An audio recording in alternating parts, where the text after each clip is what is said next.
분명 월급을 받았는데 대체 어디로 사라진 걸까요? 별로 쓴 것도 없는데 카드값, 보험료 나가면 남는 게 없습니다. 남들 다 한다는 통장 쪼개기, 적금 풍차 돌리기를 해도 현실은 내 집 마련은커녕 이번 달 버티기도 팍팍합니다. 저도 그랬습니다. 하지만 월급날 딱 이 4가지를 루틴으로 만든 뒤부터는 자산이 눈덩이처럼 불어나기 시작했습니다. 오늘 영상에서는 뻔한 가계부 쓰기 말고 제가 직접 해서 자산을 불린 현실적인 방법 4가지를 공개하겠습니다.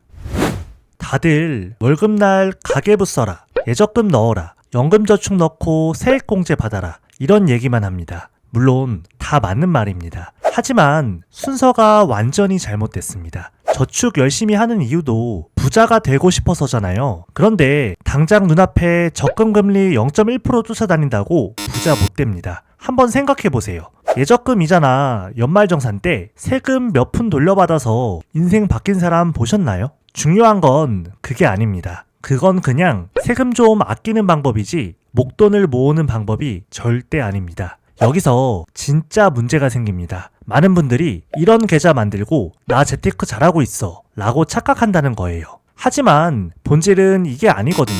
어설프게 아는 게 진짜 무서운 법입니다. 우리가 해야 할 건 티끌 모아 티끌인 단순 덧셈이 아닙니다. 자산을 복리로 축적하는 곱셈을 해야 합니다. 부자가 되는 방법은 딱 3단계 과정을 거치면 되는데요. 많이 벌고, 모으고, 불리기. 다들 가장 중요한 모으기를 건너뛰고 바로 불리기로 가려다 넘어집니다. 월급날 딱 하루만 신경 쓰면 돈 모으기 절반은 해결됩니다. 첫 번째, 돈이 새지 않는 환경을 만드는 겁니다. 이건 평생 딱 한 번만 제대로 하면 됩니다. 가장 먼저 돈이 줄줄 새는 구멍을 꽉 잠궈야 하는데요. 방법은 아주 간단합니다. 통장을 딱 2개, 고정비와 변동비 통장만 쓰는 겁니다. 2가지가 뭐가 다른가요? 라고 물어보실 수 있는데요. 먼저 고정비는 월세나 보험료, 교통비처럼 정해진 날짜 되면 딱 나가는 돈입니다. 지금부터가 중요한데요. 주거비, 통신비, 보험료, 교통비, 구독료 5가지로 나눠서 고정비 항목을 쭉 적어보는 겁니다.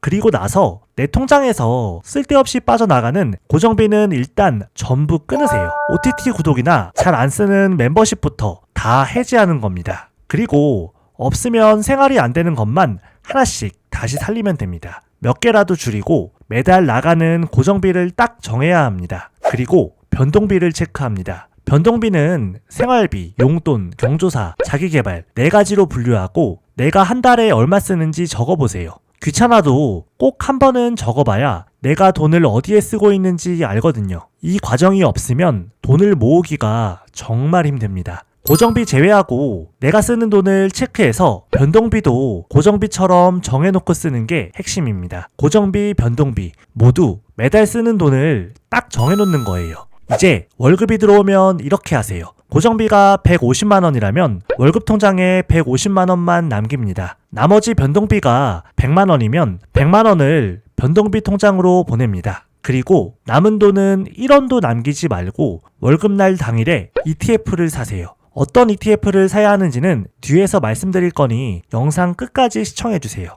그리고 변동비를 줄이는 꿀팁을 드리겠습니다. 장 보는 날을 일주일에 딱 하루만 정해보세요. 마트나 온라인 주문 횟수만 줄여도 소비가 줄어듭니다. 그리고 일주일에 2번은 무지출 데이를 정하고 아침에 알람을 맞춰두세요. 나를 일부러 불편하게 만드는 겁니다. 이렇게 해야 돈이 빠르게 모입니다. 그런데 이런 걱정이 들 수 있습니다. 갑자기 큰돈 나갈 일이 생기면 어쩌죠? 살다 보면 아프거나 갑자기 돈 쓸 일이 생길 수 있습니다. 그럴 때를 대비해서 2-3개월치 월급은 비상금으로 예금으로 묶어두세요. 유사시에 경제적 에어백 역할을 할 수 있습니다. 정말 급하면 예금을 깨던지 청약통장 대출을 받던지 갖고 있는 ETF를 팔아서 쓸 수도 있습니다. 절대 비상금을 적금처럼 모으지 마세요. 자꾸 쓰고 싶은 유혹이 생기니까 애초에 딴 생각 못하게 해야 합니다. 환경 세팅의 핵심은 돈을 안 쓰려고 참는 게 아니라 선저축해서 딱 쓸 돈만 남겨두는 겁니다. 만약 저는 약속이 많아서 매달 써야 되는 돈이 다른데요? 라고 하신다면 간단한 계산법이 있습니다. 카톡 친구 한 명당 1년에 20만 원씩 쓴다고 생각하면 편합니다.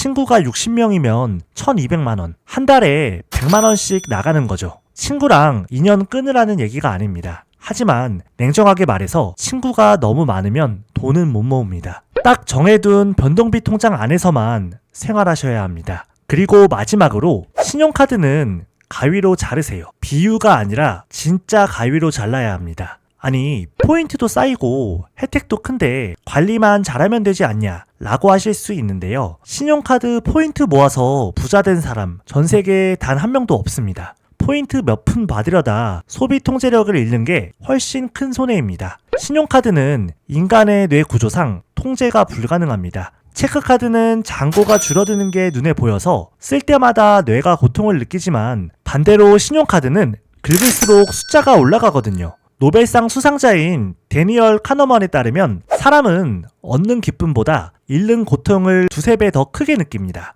체크카드를 써야만 이 고통을 피하기 위해 본능적으로 소비를 줄이게 됩니다. 그럼 신용카드는 언제 써야 할까요? 제가 딱 정해드리겠습니다. 집을 사서 취득세 무이자 할부할 때만 쓰면 됩니다. 그 전까지는 안 쓰는 게 좋습니다. 한번 생각해보세요. 꼼꼼하게 월급 관리하는 사람과 어떻게든 되겠지 라며 신용카드 긁는 사람 중에 누가 부자가 될까요? 나쁜 습관을 버리기 위해 지금 내 상태가 어떤지 객관적으로 봐야 합니다. 화면 잠깐 멈추고 체크해보세요. 만약 50점 미만이면 분발해야 합니다. 70점 이상인 분들은 축하드립니다. 5년 뒤에는 반드시 부자가 되실 거예요.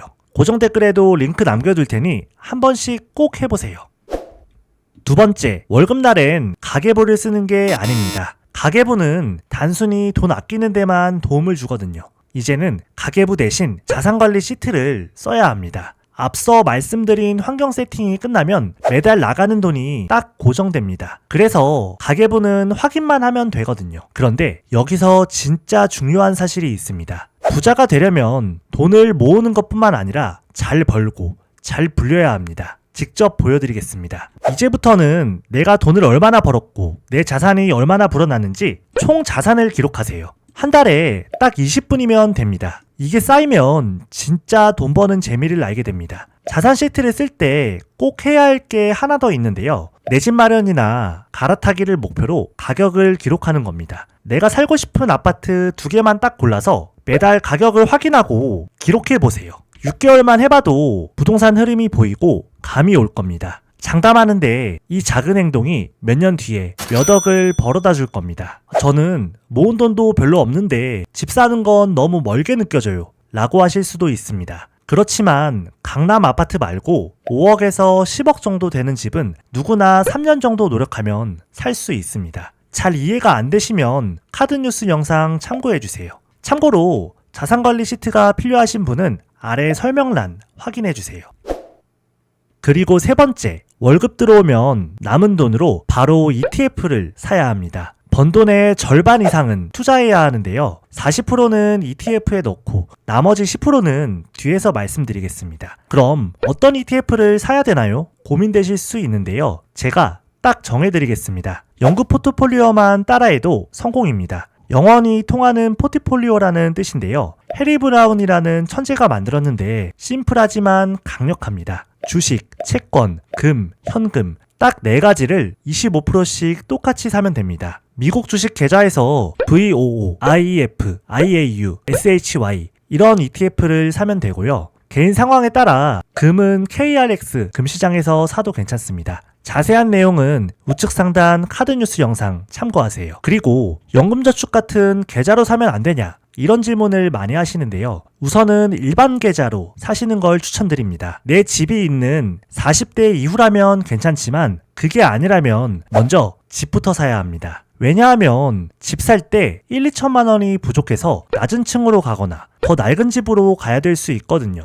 그리고 지금 ETF를 사는 건 돈을 불리는 투자가 아닙니다. 내 돈의 가치를 지키면서 안전하게 모으는 겁니다. 아니 그러면 ETF 말고 적금 들면 안 되나요? 이런 궁금증이 생길 수 있습니다. ETF로 투자를 직접 경험해 보셔야 합니다. 나중에 큰돈 생겼을 때 연습이 안 되어 있어서 전부 날리는 경우가 정말 많거든요. 그리고 연구 포트폴리오의 기대 수익률은 대략 7에서 10% 정도로 적금보다 2배 이상 높습니다. 참고로 장기 투자했을 때 기대 수익률입니다. ETF는 돈을 모으는 거고 목표는 내 집 마련이 1순위여야 합니다. 우리가 원하는 건 성실한데 가난한 게 아니라 진짜 부자가 되는 거잖아요. 월급날마다 ETF로 경험을 쌓고 기회가 왔을 때 크게 베팅해야 합니다. 스스로 사사분면해서 나는 지금 어디에 속하는지 생각해 보세요. 그리고 구독과 좋아요 눌러주시면 좋은 기회가 올 때 말씀드리겠습니다.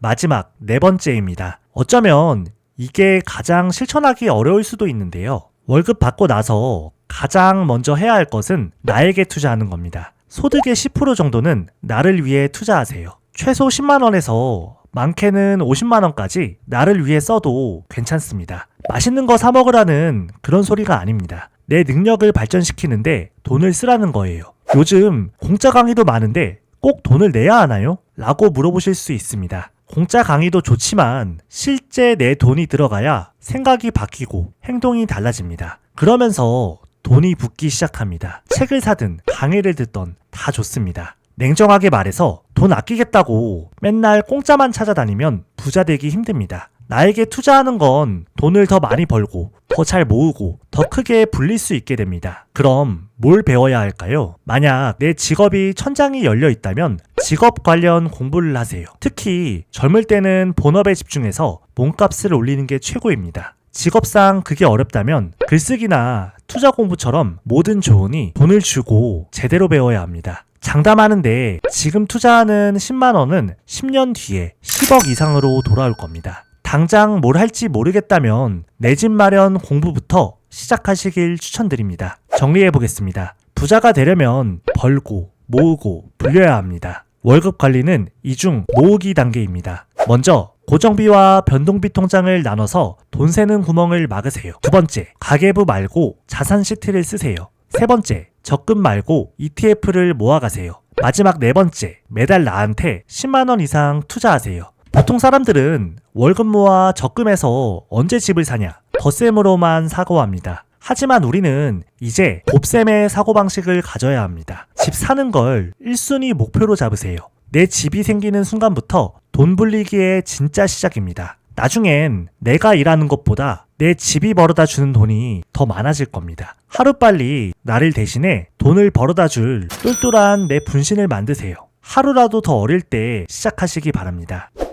월급 받고 딱히 쓰는 것도 없는데 돈이 안 모입니다. 이유는 관리를 안 해서가 아닙니다. 시스템이 없기 때문입니다. 하루아침에 갑자기 돈을 아끼거나 안 하던 공부를 하는 건 힘들 수 있습니다. 그럴 때 제가 쓰는 비밀 팁이 하나 있는데 일주일 뒤에 나에게 잘하고 있다고 카톡으로 예약 메시지를 보내보세요. 이런 사소한 방법이 의외로 정말 큰 힘이 되더라고요. 나만 늦은 거 아닐까 이런 생각에 남과 비교하지 마세요. 내가 할 수 있는 속도로 차근차근 해나가면 됩니다. 부자가 되려면 시간이 필요하지만 누구나 될 수 있습니다. 오늘 알려드린 4가지 꼭 실천해보시고 내 집 마련을 목표로 달려가세요. 오늘 영상이 도움되셨다면 구독과 좋아요 그리고 주변에 공유 부탁드립니다. 오늘 영상 보시고 여러분의 생각을 댓글로 남겨주세요. 제가 하나하나 다 읽어보고 다음 영상 만드는데 참고하겠습니다. 감사합니다.